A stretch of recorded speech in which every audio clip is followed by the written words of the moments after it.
It is a very warm welcome to the Women's Rugby Pod, our annual collaboration with Scrum Queens. It is the team of the Six Nations tournament. It's a very, very warm welcome to the Scrum Queen herself, Ali Donnelly, nursing a hangover, and Sara Orchard from the BBC.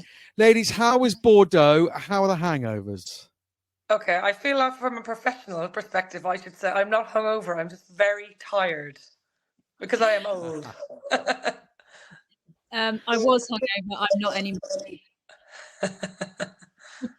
But it looked like a great occasion out in Bordeaux. Great game, great atmosphere, and you tucked in afterwards, which it must be done at the end of the Six Nations. What was the atmosphere like, Sarah? I mean, at the ground itself, getting 28,000 in there, credit to the French. We've known for years how they lay on a good show. But also seeing the support for the French team that was spreading out. We saw Raphael Ibanez in the crowd. Dawn Edwards was there as well. You can really tell that movement is growing now in France, and you just hope that we know there's changes to their league coming next year, that depth is going to start to increase. I'd also like to see a little bit more from France of less of this back and forth between 7s and 15s, and you just really think they might just benefit from a slightly more settled squad and a settled league. So they're getting there, but not quite yet. And Ali, for you, enjoy your busman's holiday.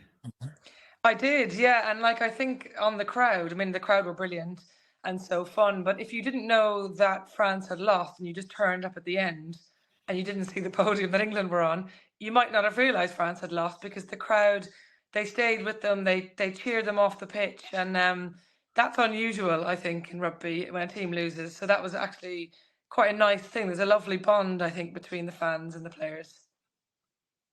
Yeah, no, there's certainly. I have to say, one of my favourite moments of the Women's Six Nations was Amy Cocaine coming off, and giving it the big up, and I can't quite hear you, and all the rest of it. I thought that was one of the spirit of things, a typical hooker. But ladies, we're going to go through a Six Nations team of the tournament. But I just wanted to just look back very, very briefly at last weekend's results, and within that, just give you a sort of overall brief impressions of the teams and where you think they are. So if we go chronologically, it all kicked off Saturday afternoon, didn't it, lunchtime, at the Principality Stadium. Wales 22, Italy 20. Now, I appreciate you probably want to on other things as well, but you can give us a sense of what a pressure-relieving result that is for Wales, Ali.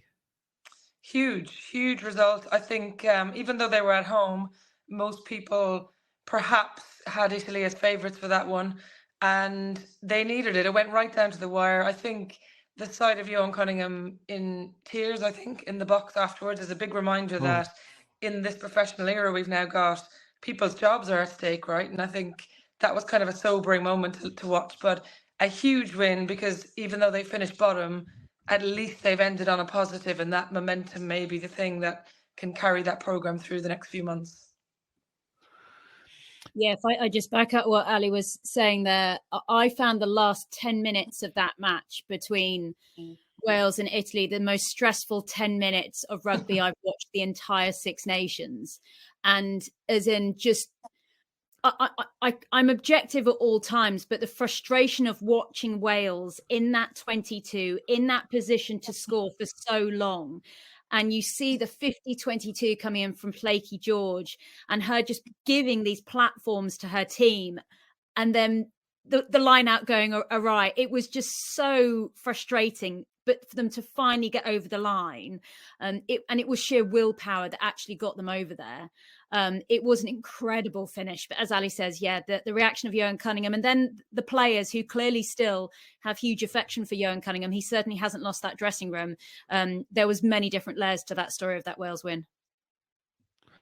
They're not far away, though, Ali, are they, Wales? Well, I think if you forget about England and France for a second, there really isn't much between any of the teams 3-6. And so they're right in the mix there. They lost by a point to Scotland. They just crept past Italy. Now, they had a terrible day at the office against Ireland, but I think if the game was again, I wonder if it would have been as big a margin. So they're not far away, but they came into the tournament looking like a team who'd forgotten how to win.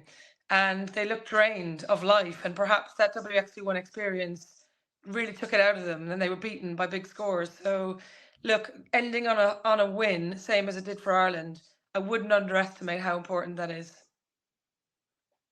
I agree. It was huge, and as you say, so that moment the players robbed Jørn Cunningham, having chopping onions at the time. So yeah, it was emotional stuff.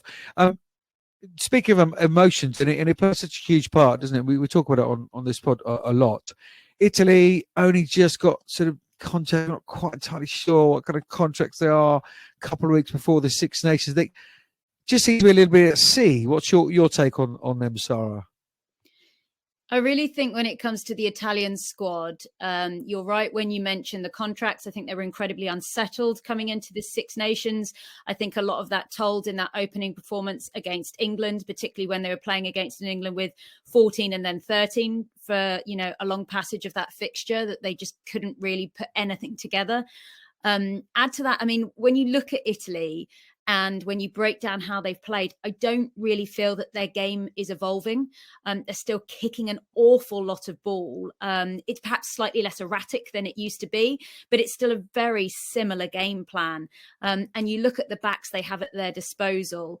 And yeah, I know we see the odd, tricks through the legs there from Rigoni, but I think they just actually need to evolve to the next level. Part of that will be about how they develop this Latin Cup that they're working with Spain. But yeah, they just need to go to the next level. And at the moment, I just can't see how they're going to do it or where the clear pathway for that progression is.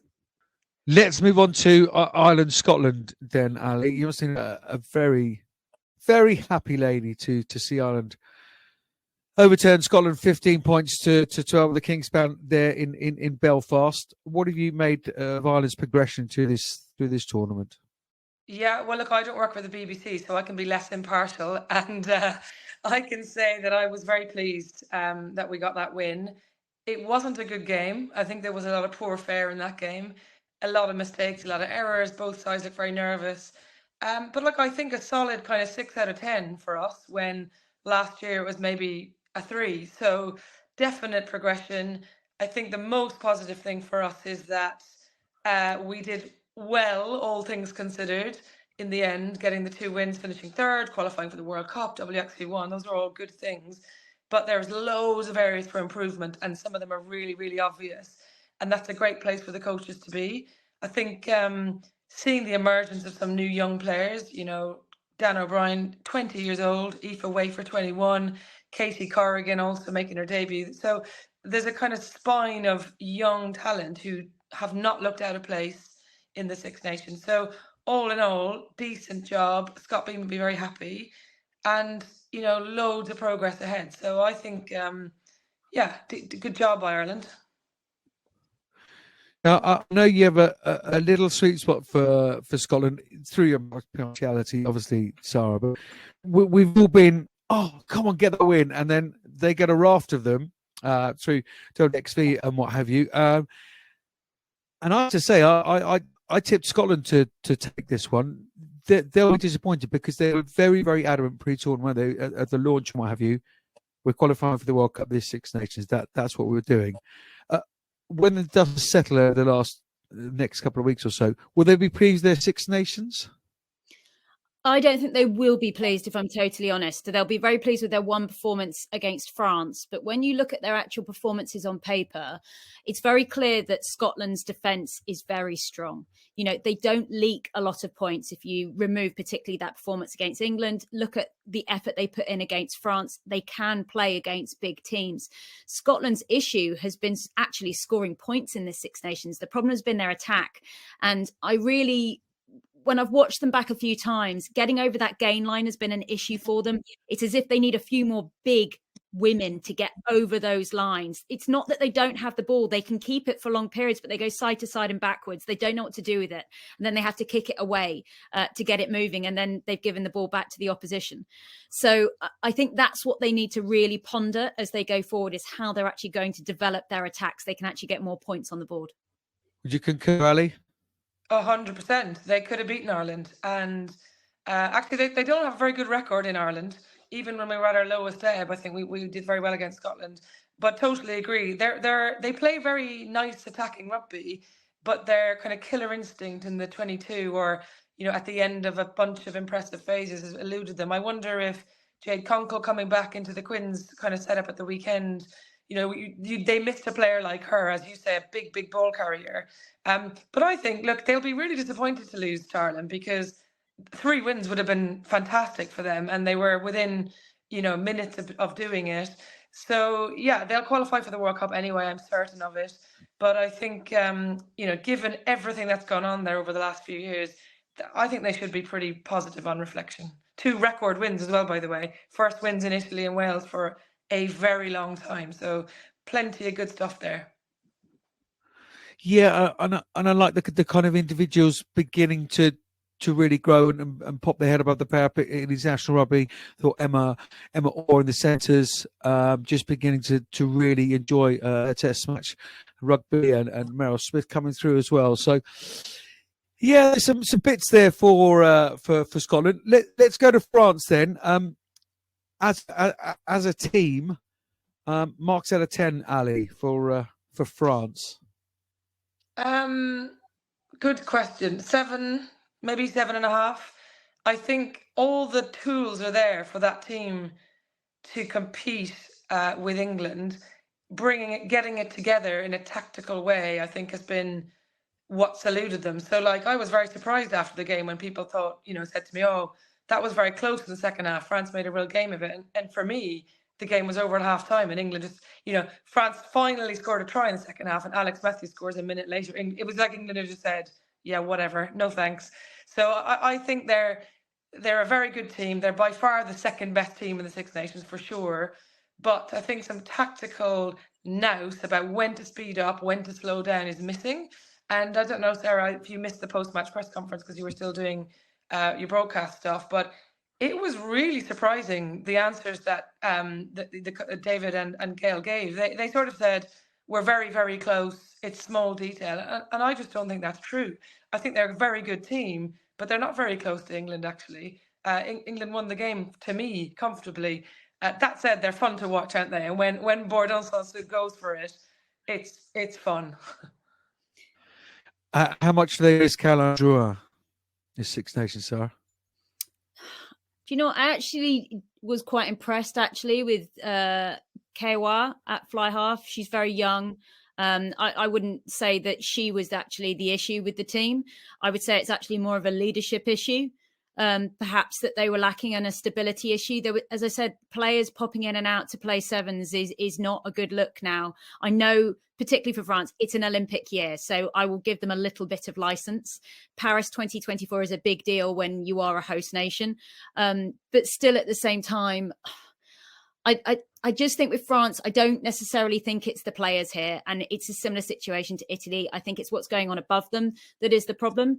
It's all about, I think success in women's sport right now is about having a system that develops players, that nurtures them, that looks after them, and gives them the platform to perform on the top level. Now, France aren't far off, but there's still something missing there. I hope the changes that they come into their leagues settle quickly. There's still, a large number of players who are on a mixture of, semi-professional, professional contracts. There's no consistency there. I mean, even their captain, Felieu, she's also training to be a surgeon. That's a huge commitment on top of being a professional, a semi-professional rugby player. So, yeah, I think there's still a lot to be worked through there with France. But if anyone can do it, they can, because they have the player pool ultimately to do it. Don't you think as well that, I mean, maybe this is me reading into things that aren't there, but they looked not surprised to have lost. It was all very okay. It was like they almost expected to lose. And maybe, we talked a bit about this last week, Sarah, with Katie Daly-McLean. There's maybe England have this aura now, and they've beaten France so often in this final game that there's some magical kind of belief missing that they can beat them. The other thing I'd say on France is I had a long conversation with Lene Corson after the game, who's the ex-French lock who was doing some radio, and we were talking about the restructure of the French league, the Elite League One. And she reminded me that league has changed 7 times in 10 years. And, she said maybe they've now settled on the right formula, but it has been really turbulent and messy. And as you say, Sarah, like something isn't quite right there. And just one more thing on France, that the hope for them is Scrum Queens is brilliant for this, because not on any other websites really do this, but following the under-20s, let us not forget France under-20s beat England 74-0 recently. Now, the French under-20s have always been good, but that's exciting for the future. Yeah, really, really very exciting. I'm with you, Ella. I think England almost had that. The All Blacks had it for a while, didn't they? That they almost just step on the field and people go, well, we're beaten already before a ball's even kicked. And I think that the Red Roses are kind of in that kind of phase a little bit at the moment. Well, look, that seamlessly, like a ski sock, just brings us on to the Grand Slam champions, the back champions. Sara, your marks out of 10 for England? 9 out of 10. I was seriously impressed. I was hugely skeptical of the appointment of John Mitchell when it was made. I couldn't quite figure out how he was going to settle into that squad. It felt to me very much like I couldn't figure out how that coaching group was going to work together. It looked like a bit of a puzzle that I couldn't quite put together. But for all of my skepticism, I think I've been proved completely wrong. I thought their attack has been completely revolutionised. We've all watched a lot of English rugby. I have never seen England attack like this ever. It's proper edge of your seat, exciting whenever they have their hands on the ball. It was quite strange almost seeing them revert a couple of times in that game against France to the driving wall again. I was like, I haven't seen this in a while. But they've got more than one game plan now. And the worrying thing is the speed that they are playing at as well. That's more what other teams have got to keep up with. And I think that's actually what impressed me most, was the speed. And for 80 minutes as well, Ali, when those finishers, game changers, whatever you want to call them, subs, come on, there isn't a great deal of drop of intensity or pace to the game. Yeah, like if you've got Emily Scarrett coming on in the 70th minute, I mean, how depressing for an opposition, one of the best players in the world coming off the bench for England. I completely agree. They've taken the game, I think, to a new level in the Six Nations, another level for teams to aim at. I'm always reserving judgment till, Six Nations happens early in the year. We haven't seen New Zealand play yet this year. We only saw Canada play yesterday. They're very good. But they are a wonderful team to watch, England. So exciting, so interesting, the way, the different way in which they can play now. And I think we saw in France, it was like they'd forgotten how to defend a driving line out. Now, I know it's hard to defend a driving ball when it's going forward, but they didn't expect it. They expected England to play exactly as they played against Ireland, and they didn't. And I think, that they're on the path to greatness.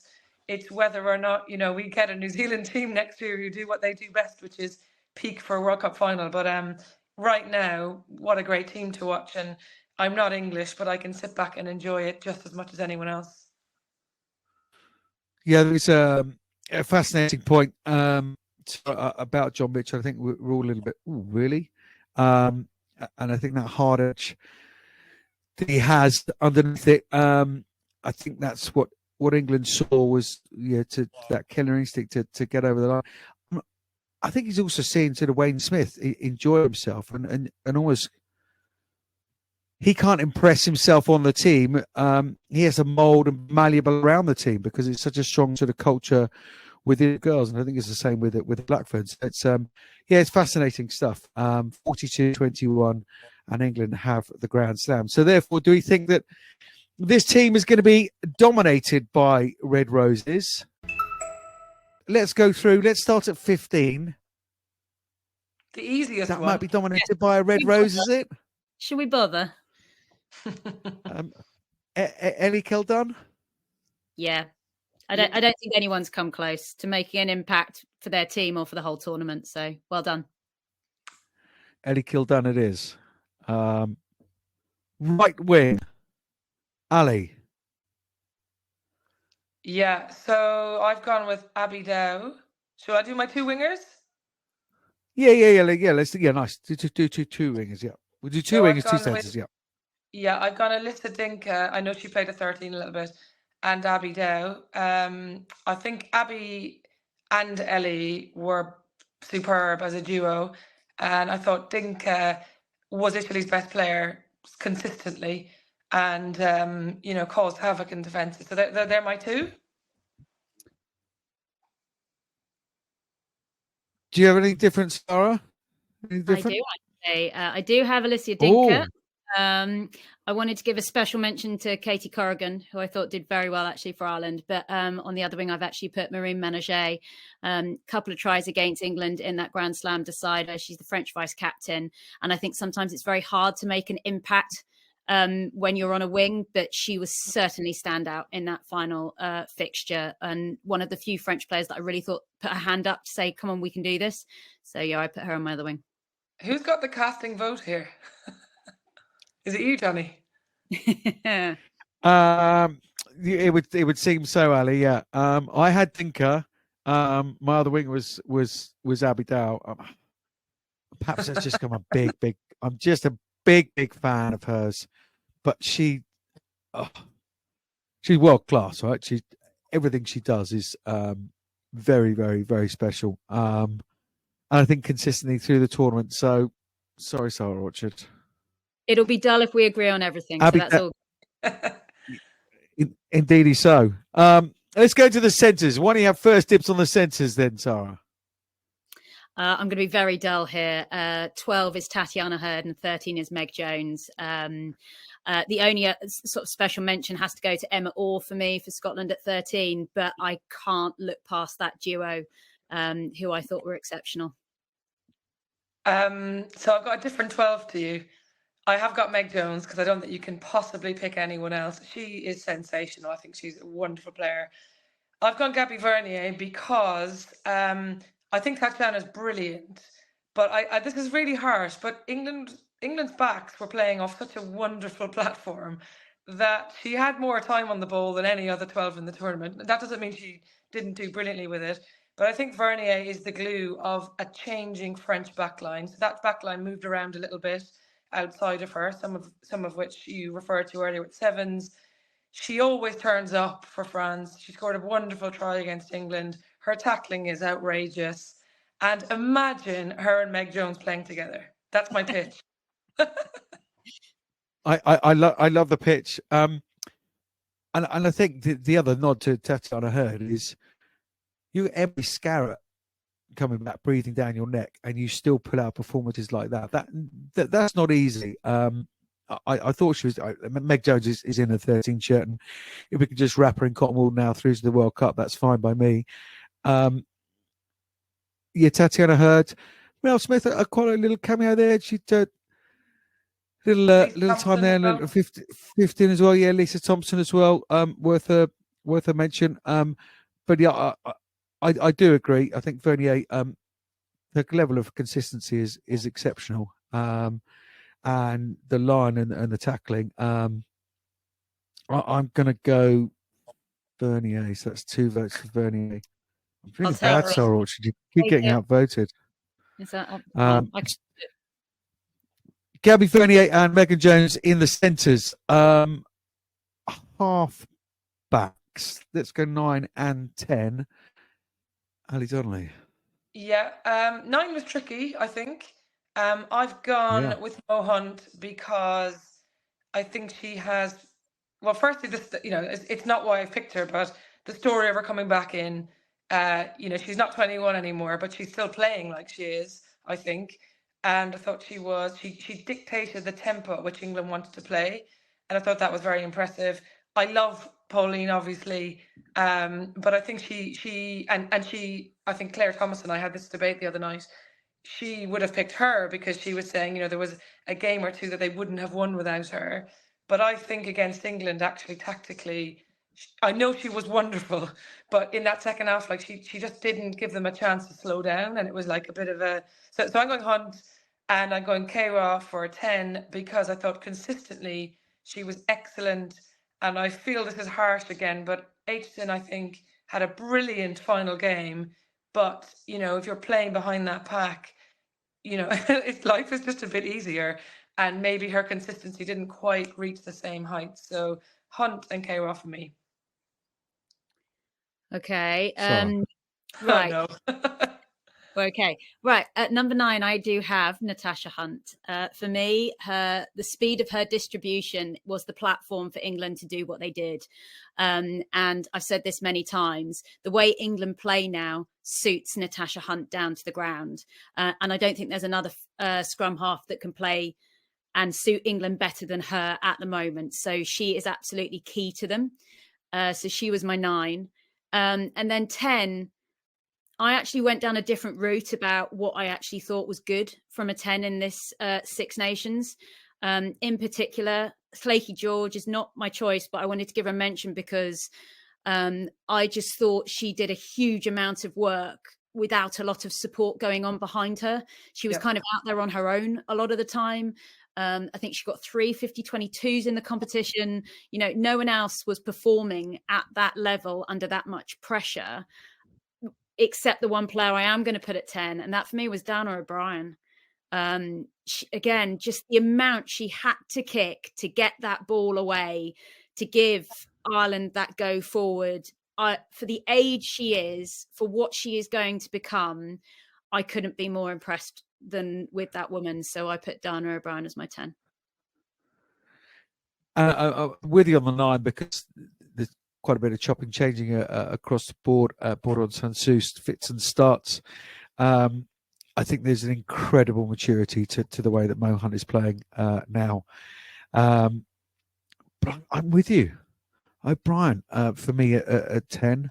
And perhaps we're wrong to say, oh, well, you know, she's only 20 and the future's going to be great. Was she the best 10 throughout the Six Nations? But I think that with an up and down season, it says that the last couple of rounds of results, she's been really consistent. And I think actually she performed really well. So, can you imagine what would happen if Ireland didn't have her? Yeah, I rate nice her way of highly. looking at it, yeah. I do rate her really highly. She's 20 years old. We do have another very good kicker behind her, though. So I think she was brilliant in a couple of games and is going to be brilliant. But I think there were some games where it just, you know, the fact that she's so young was evident. But I'm not going to argue her out of the team. I think she was really good. Don O'Brien at 10, Natasha Hunt at 9. Locked in. Done. I'm Mo Hunt, and you're listening to the Women's Rugby Pod. Let's go 1 to 8. Let's go with a. Do you want to do a front row unit or props? You up to you, but Ali, you're up first. And the props are tough, right?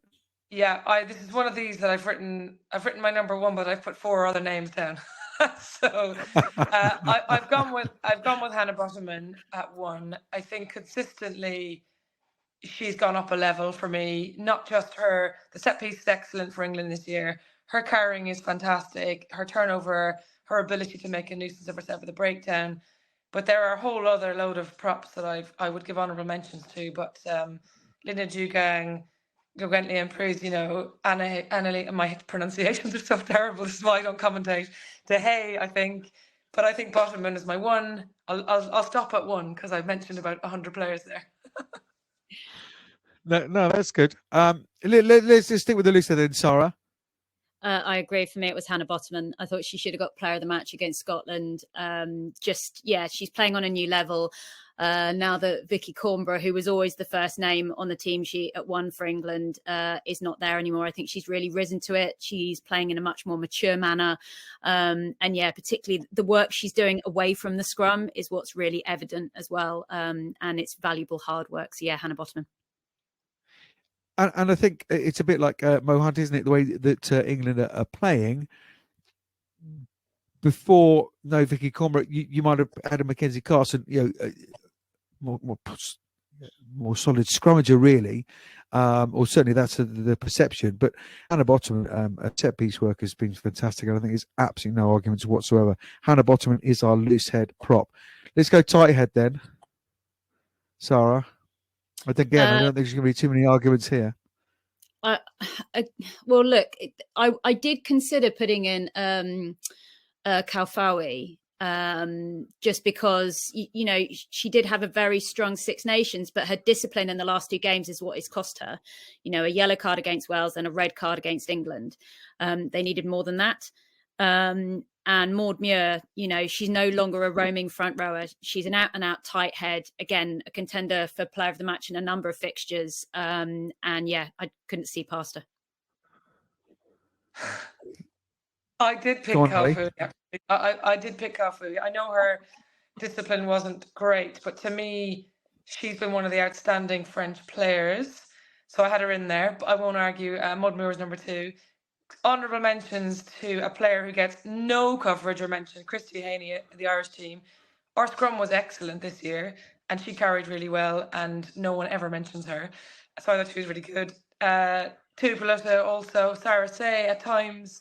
So this was a tough one. If we want to go Muir, I'm not going to argue about it, but I personally thought Cafu was the best tighthead. And I'm with you, Ali. Yeah, I didn't think there were any arguments there. I mean, I appreciate this. There's discipline and there's cards, but I think, yeah. No, I've been persuaded out of this now. The red questions, card, the red card that is a black mark, isn't it? You know, in a massive game. So maybe I'm talking myself out of this now. Maud Muir is very good, but for the first 3 games, she was absolutely outstanding. She was carrying everything. The scrum was really strong. Yeah, look, let's not worry about the red card. I've got a player coming up who didn't even start most of the game, so I won't worry too much. I know who that is. Oh, love it. I didn't. Magic. Calipari is our tight head then from France. Hooker. Can we also just say Amy Cocaine's arrows are next level. Yeah. Next level. Extraordinary. And on that note, not that I'm trying to influence your decisions or suggestions, but where are we going, Sara, for number 2? Amy Cocaine would have been my pick had she not picked up a ban along the way. I agree with you. The thing about discipline, isn't she, Ali? Yeah. Yeah. School teacher, sorry, go on, Sara. No. I do think this is significant. You know, if you look at stories, if you look at the last 2 World Cup finals, men and women, these are games that have been decided by discipline and players who have gone off the field. So I would argue it's hugely significant. You need as many women on the field, or men if you're playing men's rugby, as possible. Therefore, Amy Cocaine didn't get my vote for that. I would love to put Clean Maloney in there, just for the moment of her coming onto the field and rejoining the Ireland squad. But I've actually gone for Connie Powell, who was consistent. She played every single game off the bench. Her impact was enormous. And again, it's not just that she had pretty clean throwing at the line-out when she came on. For me, it was her work around the park, beating defenders, scoring tries. So I've chosen Connie Powell. Controversial. This was such a hard one, wasn't it? Because there were moments where lots of hookers had a good game or a good half, but there was no one, I think, in this position who kind of smashed it across the tournament. So I've again written a whole lot of names. You know, Vicini played brilliantly against Ireland. Sochad had a couple of good games. So I don't really, I don't know. Johnny, I think you need to decide this one. I think it's difficult to pick a sub. But Connie Powell is a brilliant player and one you love to watch. Sochad was probably my number 1 just because she's so consistent and does a lot for France around the park. But I think, Johnny, you might decide this one. Oh, yeah. Thanks, ladies. Love that. I think it's a really valid point, your discipline one, but picking a sub, someone who didn't start any games, perhaps I should set out parameters. Haven't this year in the past, but I think someone who doesn't start any game, I'm not entirely sure we're going to have them coming out in a Scrum Queens / WRP Six Nations tour team. So Shah would be there. I think Neve Jones and everything that's going on around her, again, a little bit like Tatiana Hurd, that's not an easy situation. I'm sure she wants the best for Ireland and Cleena Maloney, but it's not an easy situation. Welsh have swapped and changed. For consistency, then, as a starter, we'll go Eggy Solskjaer. Sarah. I can take it. It's all fine. Connie Powell's a great player. Though. I'd love to see. I want to see her starting and kind of judge her over in 80 minutes. Yeah, I don't disagree. I mean, the strength and depth. We could have a Lions conversation about this, couldn't we? For to be started, though, that's the problem. When you're playing amazing 20 minutes, why change your formula? Yeah, it's been like sort of Danny Care type stuff, isn't it? With England in the past. Let's get into the second row. Because I think there may be quite a few names banded around here. Ali, you're gonna go first. Give us your pairing. Try not to mention more than 15 names. No. Every year there's always a position, isn't there? Where I remember one year we did this, and there was like every number 8 had played well. I think there's a lot of locks. I think who stood up really well this year. She says ready to rattle off 20 names. I have picked 2, I promise. But the ones I haven't picked, I'm going to shout out to Sam Monaghan, who didn't play every game, but when she did play, she was vital. I thought Emma Wassell and Madison Fall as well, who I haven't picked, were all very solid, good players this year. I've gone with Zoe Allcroft, who I just think is magnificent, probably the future England captain too at some point, and Sara Orchard from Italy, who was, to me, I closely watched their last few games in particular, the best Italy player alongside Dinka by a distance, carries magnificently, constantly got them on the front foot. So they were my 2, but I expect maybe yours are different. Okay. Well, I do have Zoe Allcroft, who, again, there's 2 names on an England team sheet that I'd always write down first, and she is one of them. Who's the other? Well, we'll get to that later. I know. Okay, yeah. We're not. I know. Me. Yeah, exactly. So Zoe Allcroft definitely, and then again, I'd like to give an honourable mention to Sam Monaghan. Just a shame she couldn't play the whole tournament for us to really see what she could do consistently. But actually, I've given it to Charlotte Escudero, who can play second row and she can play back row. And again, I just think she's got the engine. She's got an engine a lot like Aldcroft, and she can be anywhere. She's a Swiss Army knife player. Put her in, she'll do a good shift for you. So yeah, she was my other second row. I wouldn't argue that. In that Escudero is someone who I considered for 6 and didn't pick her, but she is brilliant, isn't she? So that's not a bad shout. That. Yeah. Can we throw Georgia Evans into the mix on this in the same kind of vein? In the fact that she can play second row and 6, the effort level, and again, unbelievable engine. You're not going to ask her to orchestrate a pack between X, Y, and Z, but in terms of physicality, want, and desire, unbelievable effort that lady puts in. Incredible. I had Allcroft, Chinesi's on the list, Georgia Evans is on the list. Eesh. Who are your 2 again, Ali? Zoe Allcroft's in.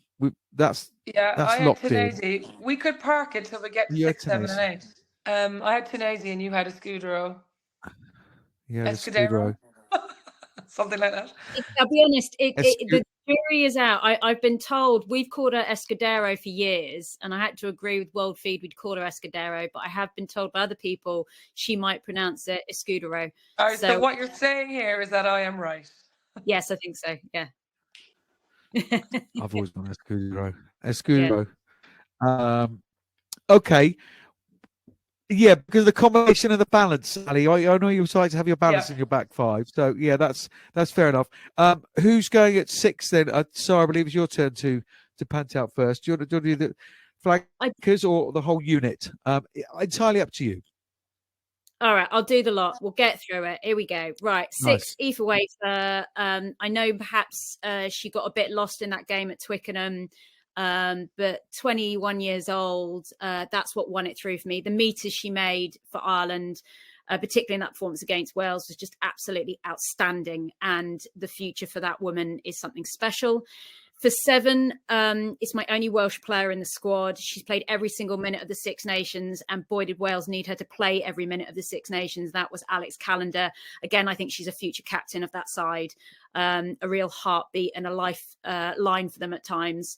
And then 8 goes without saying, it's Alex Matthews. And I don't think anyone else has got another name written down there. Well, the excellent news, Ali. the great news is I had the exact same 3. In a slightly, I had Calendar 6, Wafer 7, Matthews 8, but that's fine. So I think we're sorted on that. I think shout outs to Alex Stewart, brilliant for Scotland. Also Gallagher, I thought was really good for Scotland. Rachel Malcolm, who often goes under the radar but is brilliant. Shall I just do my thing where I mention everyone? Can I mention one more? She won't get in the team, but quietly, Brittany Hogan has been brilliant for Ireland. She was kind of overshadowed by Wafer and McMahon on the other side of her. Brilliant player. But yeah, Calendar, Wafer, Matthews. Surely, Johnnie, you're with us. I like your honourable mentions.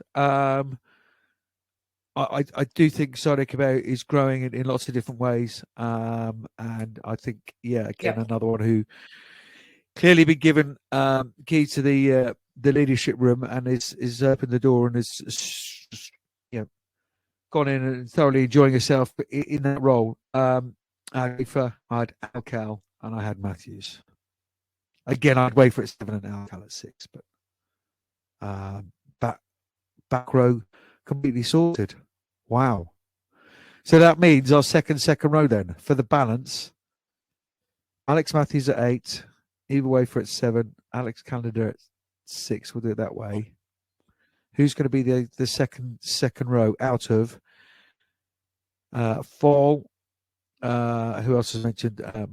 Monaghan, no, we said no. Tunasi, Escudero. Can I go first? I'm going back. I'm back in Tunisia here because that is a very balanced doggy, like kind of doggy. I definitely need to go to sleep. Dogged. Start that again. Back row. And Tunisia is a powerhouse, big, tall, strong carrier. And so I think that would be a better balance for that group.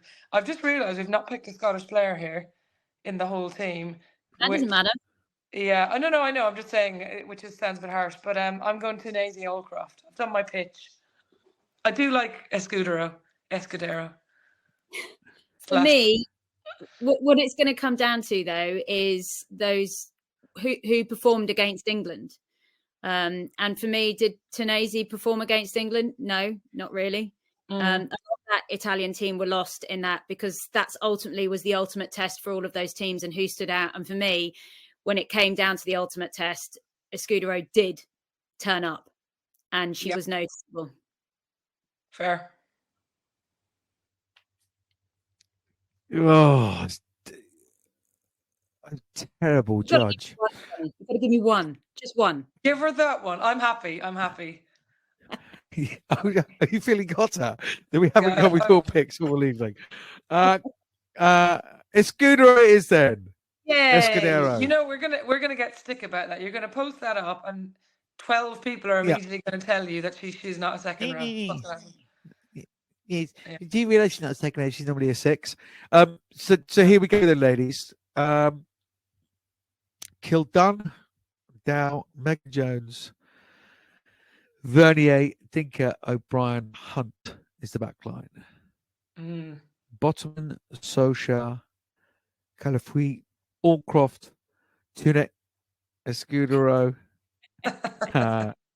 Callender, Wafer, Matthews. It's only 7 English. It's half the I say team. Only. Yeah. But then is that bad? Should we change it? No, it's brilliant because also there's a lot of talk at the moment going on about what a Lions team would look like.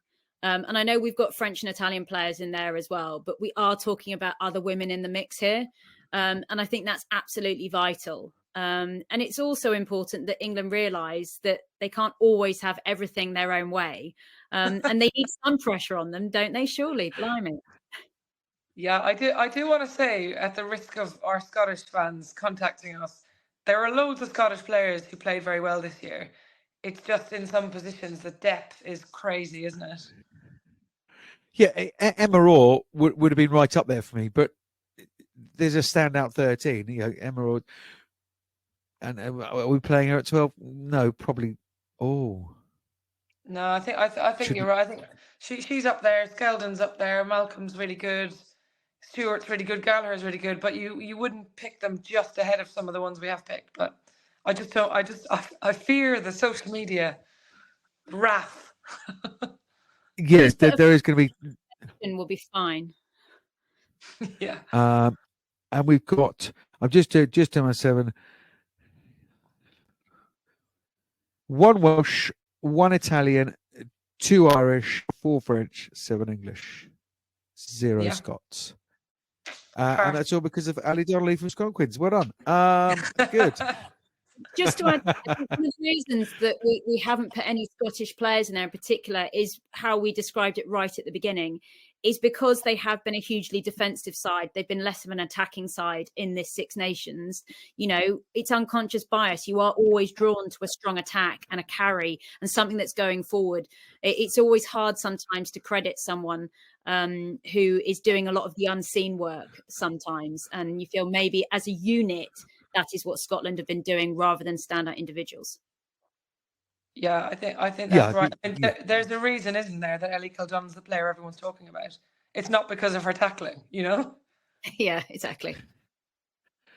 Yeah, and I think, as you said, there have been some good performance. Corey Grant's had a couple of little moments. Nice try in the opening round. Helen Nelson's been pretty consistent. Evie Gallagher, and Emma Wassell come back and playing at the weekend. Fair play to you, and obviously all our thoughts and loves and hugs go out to her. Ladies, are we happy with that? Yep, I'm happy. Are you sure? Because I don't really do social media, neither does the pod, so we won't get too much abuse from the Scots. But you guys may well do. It's all good. It's all good. Not a problem. You sure? Let's run through it again. Fullback, Ellie Kildon, Abby Dow at 14, Megan Jones at 13, Gabrielle Vernier at 12, Dinka from Italy at 11, O'Brien from Ireland at 10, Mo Hunt from England at 9, Bottoman, Eggy Socha from France, Calafui at 3 is your front row, Allcroft and Escudero from France is your second row, with Alex Canada from Wales, Eva Wafer from Ireland, and Alex Matthews, your back row. Ladies, thank you very, very much. Great fun as ever. I know you've had exhausting weekends and exhausting times during the Six Nations. Really, really appreciate you coming on and doing it. As ever, great fun. And no doubt we'll see you very soon. Thanks, Johnny.